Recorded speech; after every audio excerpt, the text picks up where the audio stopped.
Today I want to talk about the root causes behind insecurities. My first point is lack of self-trust. If you can't trust yourself, you can't rely on yourself to follow through, which means that you have no evidence or no support that you are a capable person, a responsible person, and that you have your own best interests as a number one priority for yourself. Part number 2. A lot of insecurities are caused by childhood trauma for a number of reasons. One of which is childhood is supposed to be a learning stage for children to basically test out limits and structure that they are supposed to then utilize in adulthood to function as an adult. So childhood is basically like a mini version of adulthood. And issues that children have in their childhood, they'll usually carry on to their adulthood. Because an individual's childhood is what sets them up to be a successful, healthy adult. That is why a lot of the time people who have childhood issues also have issues functioning as a normal adult. One key point that I wanted to touch on in terms of childhood trauma, there are so many different spectrums of childhood trauma. There can be physical abuse, there can be emotional abuse, and there can be neglect. Since we're currently talking about how these things basically tie into insecurities, I'm gonna focus on neglect in this case. So, like I said earlier, childhood is supposed to be a period of time where a child is basically learning how to be an adult. And what parents should allow their children to do is experiment in childhood, and also be given a certain amount of responsibilities. So what this will do for a child, and it all depends on a child's age, of course, but through the course of them growing up, there's different milestones and different levels of complexity that children can be exposed to. That's part of the reason why children also go to school. School teaches them how to learn, but it also teaches them how to function. Just like how adults are supposed to be able to function at a job when they're adults, school teaches children how to function within a certain structure. Okay, so back to this. So, if you're an individual who suffered neglect in your childhood, it could be very difficult for you to take responsibility for your own life because you have no evidence that you can rely on yourself. So as a child, you could have been given simple tasks, such as cleaning your room, organizing something, or even something you wanted to do yourself, like learning how to tie your shoes. So even though the children should be exposed to these types of activities, if there is no proper guidance or assistance, this can also be detrimental because a child can associate that particular failure with themselves being a failure. And that can be difficult to undo in the future. Something that could have been a simple mistake could have been perceived as I am a mistake, or I can't do this, or I suck at this, instead of seeing it as a learning opportunity about what went wrong so they can learn how to correct their actions to get the desired outcome. Because if you look at life, this is what life is actually supposed to be. Life is supposed to be about finding particular things that you want to do or that you would like to be, and basically through trial and error figuring out how to get there.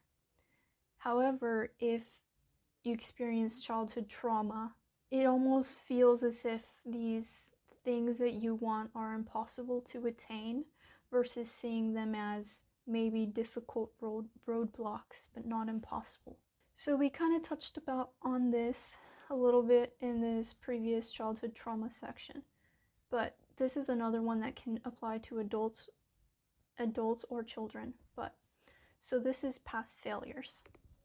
This is when individuals look at their life and they look at their past failures to try to justify why they cannot be successful in their present or future endeavors. So this is something that people have to understand. People's brains love patterns. Your brain loves patterns.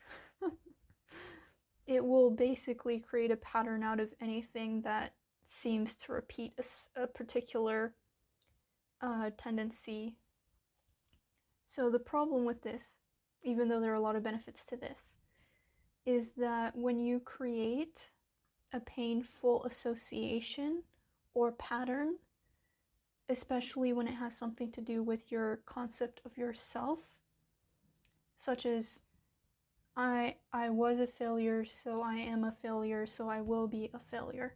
Or I failed at that thing that I wanted, so I will fail at this thing that I want, and I will fail in the future as well. The negative part of this cycle is that, for one, it's painful. And then the second is trying to compete in a race and trying to do your best at the same time as hitting yourself in the foot. It becomes a self-sabotaging pattern, which makes it very difficult for an individual to sustain their progress. Something that might be beneficial for individuals who are stuck in this type of pattern is just the same way that your brain likes patterns. There are certain things that you can introduce to your mind that can help your mind start to slowly release the idea that you will be like your past. And for example, something that you could try would be I don't know the future. So only because I failed in the past does not mean that I will fail in the future. I don't know what's going to happen. I might as well try. Because if I don't try, I'm not going to actually get anything that I want. So I might as well try. And if I end up failing, then that's fine. I failed already. I thought I was going to fail. So what's the difference here? I might as well try. I might as well, learn something along the way that might actually get me closer to this goal that I want. Another thing that can cause insecurities in an individual can also relate to childhood, but it can also take place in adulthood as well. And this is neglect or unmet needs. Like we mentioned earlier, your brain loves to create patterns. And the problem with this here is that oftentimes, instead of seeing how we might be closer to accomplishing the goals that we're trying to accomplish or the standards we're trying to uphold, we see how we're actually further away from them. And not only do we see how we're further away from them, but we actually see ourselves as the individuals that are preventing us from succeeding.